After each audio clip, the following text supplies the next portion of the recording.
Picture the dream for a second. A whole year that belongs entirely to you. No alarm set to someone else's schedule. Mornings that are slow. A few months somewhere warm by the ocean. A few months in a city you have always wanted to understand, time to read, to rest, to remember who you are when you are not answering email. Almost everyone has some version of this fantasy. And almost everyone files it under someday, after they are rich, after they retire, after some enormous number lands in the account. So let me show you why that number is far smaller than you think, and why the only thing actually standing between you and a year of your life is a fear, not a fortune. Here is the real math. Start with the belief because it is the expensive part. Most people assume that taking a year off requires being wealthy. They imagine you need $1 million in the bank, or a paid-off house, or some windfall, before you could ever step away from work for 12 months. So they wait. They keep the year off as a reward for a finish line that keeps moving, and most of them never reach it.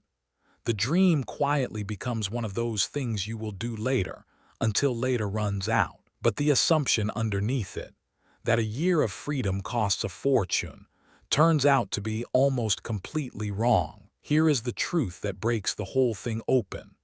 A year off does not cost some astronomical number.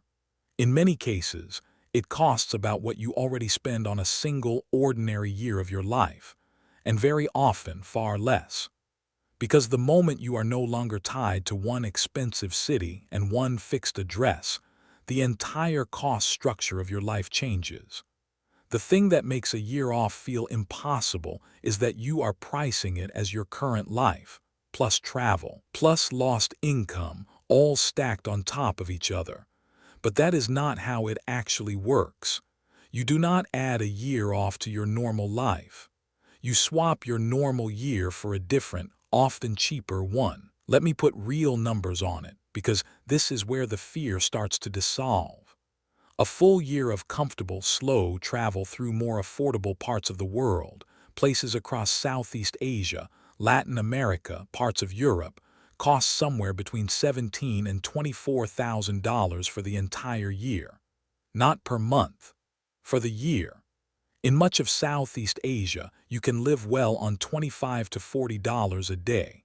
In Mexico and across Latin America, a comfortable month runs around $1,100 to $1,300.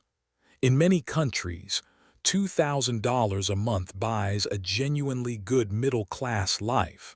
A nice apartment, eating out, the whole thing. Now hold that number up against the year you are living right now.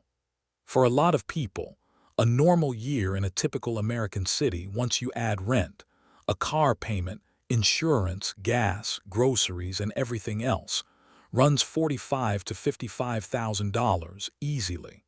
So look at what that actually means.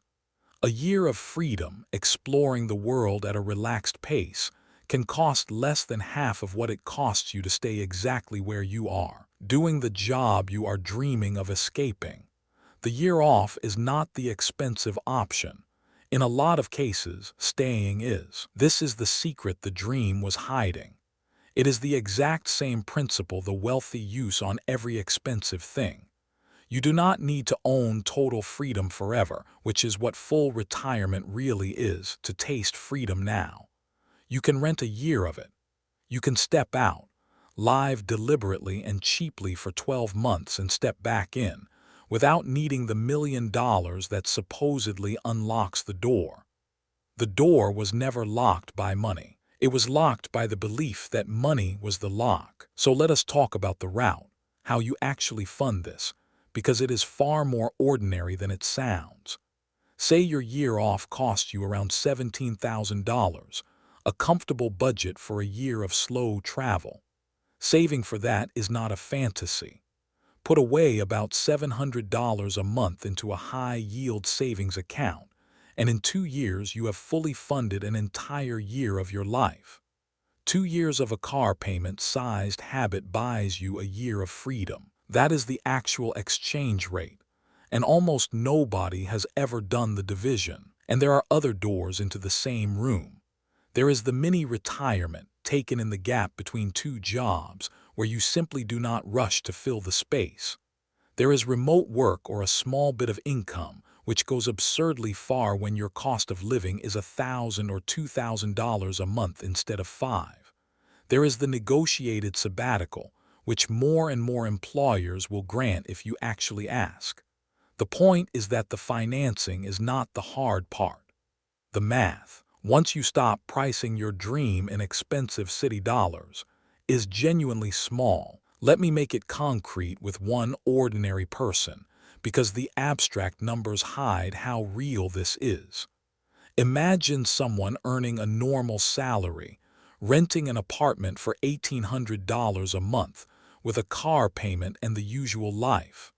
They are not rich, but they decide they want a year. So for 2 years they redirect about $700 a month, the cost of skipping a few habits we have talked about in other videos, into a separate account. At the end of those 2 years, they let the lease go, sell or store the car, and fly to a coastal town where a beautiful apartment costs $500 a month. Their entire cost of living drops below what they used to pay just in rent. The $17,000 they saved is not even fully spent by the end of the year, because living there is so much cheaper than living here. They did not need to be wealthy. They needed to stop pricing freedom at home prices. And notice what that example really shows. The money was never the wall. A person on an ordinary income using ordinary habits funded a year of freedom in 24 months, without a windfall, without a rich relative, without winning anything. The wall was the assumption that a year off had to be added on top of an expensive life, when in reality it quietly replaces it with a cheaper one. So here is a question I would love for you to answer in the comments. If money were not the obstacle, and I think I have just shown you that it mostly is not, where would your year off actually be, and what would you do with it? Be specific. Naming the dream out loud is often the first time it stops being a fantasy and starts being a plan. Now I have to be honest about the real barrier, because it is not in your bank account. It is in your head. When people imagine taking a year off, the thing that actually stops them is almost never the money once they have run these numbers. It is the fear of the gap on the resume, the fear of falling behind, the fear of what people will say, of being the person who stepped off the track while everyone else kept climbing. That fear feels like a financial concern, so we dress it up in money language, but it is really about identity and permission. And here is what the data quietly shows. Career breaks have become normal. They rarely wreck a career, and they often improve the life and even the earnings of the person who took one, because they come back clearer, rested, and far more deliberate about what they actually want. So the entire decision, when you strip it down, is not, can I afford this? You almost certainly can. The real decision is, am I willing to look like I stepped off the path for a while in order to actually live a piece of my one life while I am young and healthy enough to enjoy it? That is the whole game. The money was always the easy part. The permission was the expensive one, and it is the one thing no amount of saving will ever hand you. You have to give it to yourself. And the principle scales far beyond a year off, because it is the same trap underneath almost every postponed dream. We tell ourselves the big experiences, the year abroad, the passion project, the time with the people we love, are luxuries that must wait for wealth. So we trade decades of our most alive years for a someday that is priced on a fear, not a calculator.